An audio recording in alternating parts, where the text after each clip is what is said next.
Hello friends, स्वागत है आपके अपने चैनल एजुकेटेड ब्रदर में। दोस्तों, एक बार फिर से हाजिर हूँ एक इम्पोर्टेंट वीडियो के साथ जो होने वाला है आपके लिए बहुत ही खास। तो बने रहिए आप हमारे साथ। और हम लोग आज बात करने वाले हैं बहुत ही इम्पोर्टेंट वर्ड्स उर्दू अनुवादक से रिलेटेड, जो कि सहायक उर्दू के लिए और सभी के लिए यहाँ पर सामान्य रहने वाला है। सभी वर्ड्स यहाँ पर प्रीवियस क्वेश्चन जो कि यूपी में 2016 में पूछे गए थे उसके मुताबिक हम लोग यहाँ पर वर्ड्स पे काम करने वाले हैं। तो चलिए हम लोग इसी बेस पर लेकर के आए हैं। तो बने रहिए आप हमारे साथ, अंत तक बहुत मजा आने वाला है और आपको ये सारे वर्ड्स मीनिंग जो है यहीं पर याद हो जाएगा। और इस तरीके से आप अगर याद करेंगे, लिखेंगे, तो आपको जो है बहुत ही आसानी से याद करने में आसानी होगी और याद भी हो जाएगा। तो चलिए करते हैं शुरुआत। एक वर्ड है हिंदी में संघ और एक वर्ड है संघीय। ये देखिए, एक वर्ड है संघ और एक वर्ड है संघीय। ये दोनों का मीनिंग थोड़ा सा डिफरेंट है, संघ और संघीय। अगर संघ बोलेगा तो संघ का मतलब होता है यूनियन। अब कहिएगा कि ये तो इंग्लिश वर्ड है, तो कुछ इंग्लिश वर्ड जो है उर्दू में रहते हैं, मिक्स रहते हैं, क्योंकि बना है ये उर्दू जो बनी है, उर्दू, हिंदी और इंग्लिश, ये तीनों का मिक्स है। संघ बोलेगा तो यूनियन, और अगर संघीय बोलेगा आपको तो संघीय बोलेगा तो इसका मतलब होता है वफाक या वफाकी।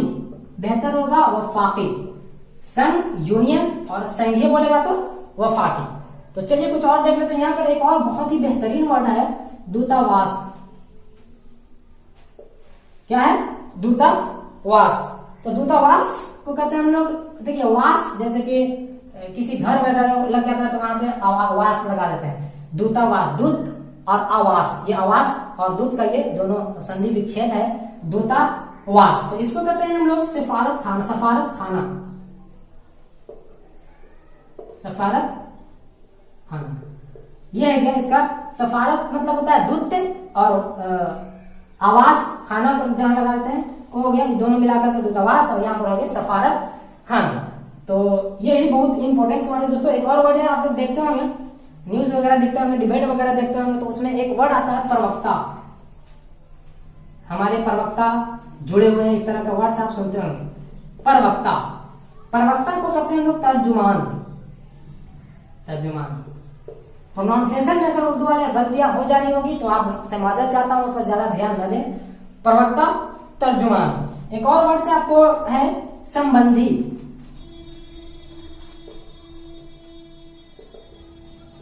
संबंधित, और एक और वर्ड है आपको संबंध। देखिए, ये दोनों का अलग अलग मीनिंग हो सकते हैं। कैसे? संबंधित अगर बोलेगा तो संबंधित का मतलब होता है मुताल्लिक। संबंधित बोलेगा तो मुताल्लिक, और अगर सिर्फ संबंध का पूछेगा तो संबंध का मतलब होता है रिश्ता। संबंध बोलेगा तो सिर्फ रिश्ता हो जाएगा। तो यहाँ पे संबंधित, मुताल्लिक और संबंध, रिश्ता। एक और वर्ड है यहाँ पर तफ्तीश। उर्दू का बहुत ही बेहतरीन वर्ड है तफ्तीश। तफ्तीश। और एक और वर्ड है आपको तिब्बी जांच। देखिए, दोनों मिलकर जुलता वर्ड बता रहे हैं, तिब्बी जांच। ठीक है, तफ्तीश और तिब्बी जांच। अगर आपसे तफ्तीश पूछेगा तो तफ्तीश का मतलब होता है, इसका मतलब ही होता है जांच। और यहां पर आप जांच देख सकते हैं कि पहले से तिब्बी जांच लिखा हुआ है। तो अगर तिब्बी जांच बोलेगा तो इसका मतलब होता है चिकित्सा या फिर चिकित्सक परीक्षण। क्या होता है? चिकित्सा परीक्षण। चिकित्सा परीक्षण। अब देखिए, यहां भी जांच है, यहां भी जांच है। ये तफ्तीश का मतलब होता है जांच पड़ताल वाला जांच। जैसे जांच पड़ताल आप इस तरह से लिख सकते हैं, जांच पड़ताल। किसी चीज की जैसे चोरी हुई तो उसकी जांच पड़ताल चल रही है, खूनरेजी हुई उसकी जांच पड़ताल चल रही है, अभी आंदोलन होगी उस पर जांच पड़ताल चल रही है। लेकिन अगर तिब्बी जांच बोलेगा तो ये इलाज वाला है, चिकित्सा परीक्षण इसका मतलब होता है। एक और वर्ड है आकर्मक और आक्रमण। आकर्मक और आक्रमण, ये दो तरह के वर्ड्स हैं, बस थोड़ा सा लास्ट में फर्क है का। आकर्मक और आक्रमण। अगर आकर्मक बोलेगा तो इसका मतलब होता है जारहियत। आकर्मक, जारहियत। ठीक है, जारहियत। और अगर आक्रमण बोलेगा, लास्ट में न लग रहेगा, आक्रमण बोलेगा तो इसका मतलब होता है किसी पे हमला करना, हमला, ठीक है, हमला करना। तो ये दोनों मिलता जुलता वर्ड है, ये सारे जो है मिलता जुलता वर्ड्स है, लेकिन मीनिंग्स अलग अलग वर्ड्स देते हैं। और इसी में जो है परेशान करेगा ऑब्जेक्टिव क्वेश्चन। तो चलिए हम लोग कुछ और वर्ड्स देख लेते हैं। एक वर्ड्स है, बेहतरीन वर्ड्स है, कुल हिंद। कुल हिंद, तो कुल हिंद को कहते हैं हम लोग अखिल भारतीय, अखिल भारतीय, या आप हिंदी में सुने अखिल भारतीय, और इसे उर्दू में कहते हैं कुल हिंद। एक और वर्ड से आपको मैं देता हूं यहाँ पर, देखिए कृषि से जुड़े, खेती बाड़ी से जुड़े एक वर्ड्स है। एक तो खुद है खेती बाड़ी, एक खुद है खेती बाड़ी, और एक वर्ड है कृषि, ठीक है, एक है खेती बाड़ी और एक है कृषि। और इसी से एक और वर्ड है वृक्षारोपण, वृक्षारोपण। ये तीन तरह के वर्ड्स हैं। और एक और है यहाँ पर, ठीक है, इतने पहले हम लोग देख लेते हैं। खेती बाड़ी और कृषि, ये दोनों का मीनिंग जो होता है लगभग सेम होता है, एक जैसा ही होता है। अगर बोलेगा खेती बाड़ी या फिर कृषि, तो ये दोनों का मतलब होता है जिराअत। क्या होता है? जिराअत, ठीक है, ये हो गया आपका जिराअत। खेती बाड़ी बोलेगा तो जिराअत, और कृषि भी दोनों का लगभग एक है, लेकिन इसका थोड़ा सा मीनिंग चेंज होता है। वृक्षारोपण, वृक्षारोपण अगर बोलेगा तो वृक्षारोपण का हो जाएगा आपका शजरकारी, शजरकारी। तो यहां पर इसका आप ध्यान देंगे। एक उर्दू का एक और बेहतरीन वर्ड है इससे रिलेटेड, काश्तकारी। नाम सुने होंगे, काश्तकारी, ठीक है, बड़ी शीन है, काश्तकारी, ठीक है। इसका मतलब होता है खेती, सॉरी, खेती। तो ये चारों वर्ड्स जो है एक सिंगल वर्ड्स कह सकते हैं, लेकिन ऐसा सिंगल वर्ड्स जिसका मीनिंग बहुत अलग अलग है, सभी का अलग अलग है। और आपको ऑप्शन में इसी तरह का क्वेश्चन देकर के उलझा सकता है एग्जामिनेशन में, क्योंकि चार ऑप्शन रहेंगे और चारों ऑप्शन में आपको परेशान कर सकता है अगर मीनिंग एक जैसे रहे तो, मिलता जुलता रहे तो। इसलिए ध्यान रखना है, अगर खेती बाड़ी या फिर कृषि पूछे तो जिराअत, और अगर वृक्षारोपण बोलेगा तो शजरकारी, और अगर काश्तकारी बोलेगा तो हम लोग कहेंगे इसको खेती। चलिए देख लेते हैं हम लोग कुछ और वर्ड्स। यहां पर एक पद की अगर हम लोग बोले तो एक है आपका सचिव, एक सचिव है, और एक होता है महासचिव, महासचिव, सचिव और महासचिव। यहां पर देखिएगा, अगर सचिव बोलेगा आपसे तो देखिए इसका इंग्लिश जो मीनिंग होता है सेक्रेटरी, वही मीनिंग जो है यहाँ पर उर्दू में भी लिखा जाता है। आप पेपर वगैरह में न्यूज़पेपर पढ़ते होंगे उर्दू का तो देखे होंगे कि वहां पर जो है सेक्रेटरी ही लिखा रहता है। तो बहुत सारे ऐसे आपको वर्ड मिलेंगे जिसका इंग्लिश और उर्दू में दोनों में सेम लिखा जाता है। तो यहाँ पर देखिए सचिव का होता है आपका सेक्रेटरी, सेक्रेटरी, ठीक है। और अगर बोल देगा आपसे महासचिव तो यही चीज लिखाता है, यही चीज लिखा है, बस लास्ट में जनरल लगा दीजिएगा,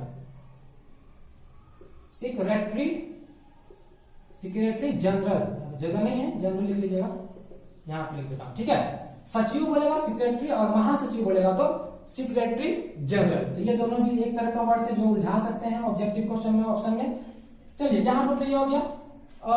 यहां पर एक वर्ड हमने लिखा था, सॉरी मिटा दिया हूं, चलिए कोई बात नहीं है। एक वर्ड से उर्दू में बहुत ही बेहतरीन वर्ड्स, मुजाहिरीन, ठीक है, मुजाहिरीन। और मैंने एक और पीछे में जो मिटा दिया हूं, बताया था उसमें कि एक वर्ड है इनकलाब, इनकलाब, सॉरी ये गलत दिखा रहा है, इनकलाब, ठीक है। ये आपका एक वर्ड है इनकलाब और एहतजाज, जो कि मैं पीछे भी पढ़ चुका हूं। आप बार बार भी लिख सकते हैं, एक जैसा वर्ड्स आपको याद हो जाएंगे। एहतजाज, ये तीनों का मीनिंग यहाँ पर हम लोग समझेंगे, तीनों का लगभग एक जैसा मकसद निकलता है। मुजाहिरीन, मुजाहिरीन अगर बोलेगा तो मुजाहिरीन का मतलब होता है प्रदर्शनकारी, प्रदर्शनकारी, प्रदर्शनकारी, ठीक है। और इनकलाब का तो मैं बहुत पहले बता चुका हूं, पिछले वीडियो में बता चुका हूं। इनकलाब का मतलब होता है क्रांति, ठीक है। क्रांति या फिर आप विरोध भी कह सकते हैं, लेकिन क्रांति बेहतर है। एहतजाज का मतलब होता है विरोध, ठीक है।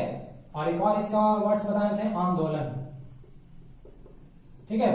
तो इसके दो मीनिंग होते हैं, विरोध और आंदोलन। तो यहाँ पे आपको देख सकते हैं एक तरह लगभग मीनिंग्स हैं, देखने में शब्द लगभग एक ही काम लगते हैं लेकिन मीनिंग अलग है। मुजाहिरीन, प्रदर्शनकारी, इनकलाब, क्रांति, एहतजाज के दो मीनिंग आप निकाल सकते हैं, एक तो विरोध और दूसरा आंदोलन। तो ये बहुत ही इंपॉर्टेंट वर्ड्स है दोस्तों, जहां पर आप स्क्रीनशॉट ले लीजिए। मैं आगे चलता हूं।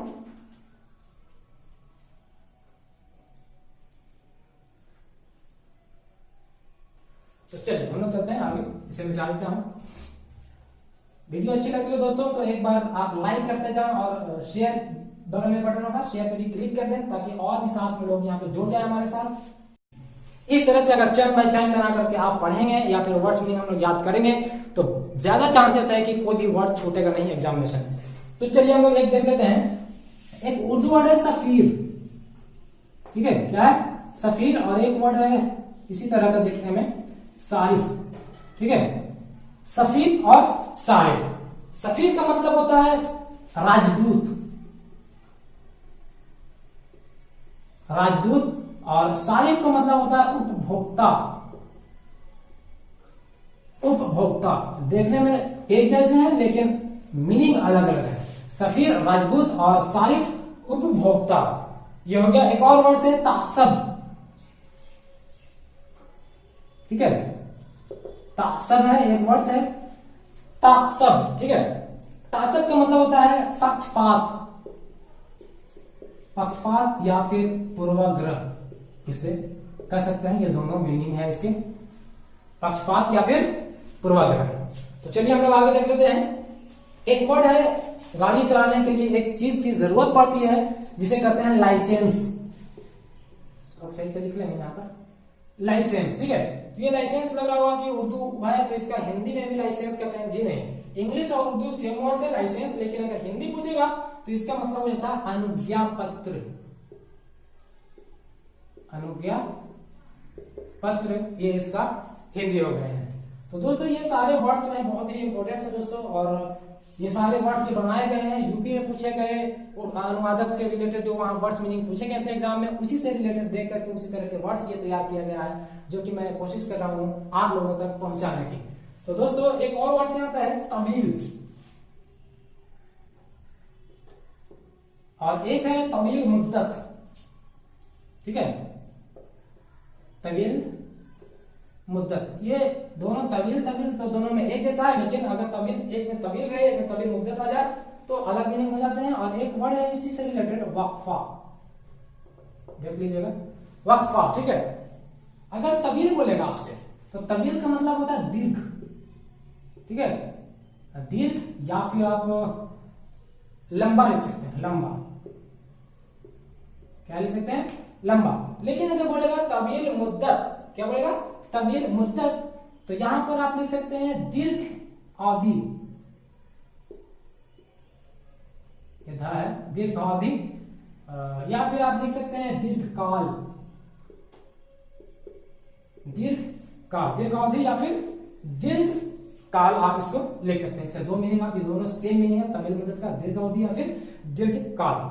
तो एक और है आपका यहाँ पर देख सकते हैं वक्फा, वक्फा। तो वक्फा का मतलब होता है अंतराल, वक्फा बोलेगा तो अंतराल। यहाँ पे तीनों लगभग एक जैसे हैं, मीनिंग अलग अलग है। तवील लंबा या फिर दीर्घ, तवील मुद्दत दीर्घ काल या फिर दीर्घ अवधि। वक्फा बोलेगा तो आप इसे अंतराल लिख सकते हैं, पूरा ये अंतराल हो जाएगा इसका मीनिंग। तो एक और वर्ड से दोस्तों, एक वर्ड से तकरीब, क्या है तकरीब, ठीक है। और एक वर्ड है तनकीद, बोलने में सुनने में आपको एक जैसे लग रहे होंगे, तनकीद, तकरीब और तनकीद। अगर आपको यहाँ पे तकरीब बोलेगा तो तकरीब का मतलब होता है समारोह, क्या होता है समारोह। और अगर बोलेगा तनकीद, तनकीद से एक और शब्द बना है तनकीद निगारी, तो तनकीद बोलेगा तो तनकीद का मतलब होता है आलोचना, आलोचना करना या फिर सिर्फ आलोचना।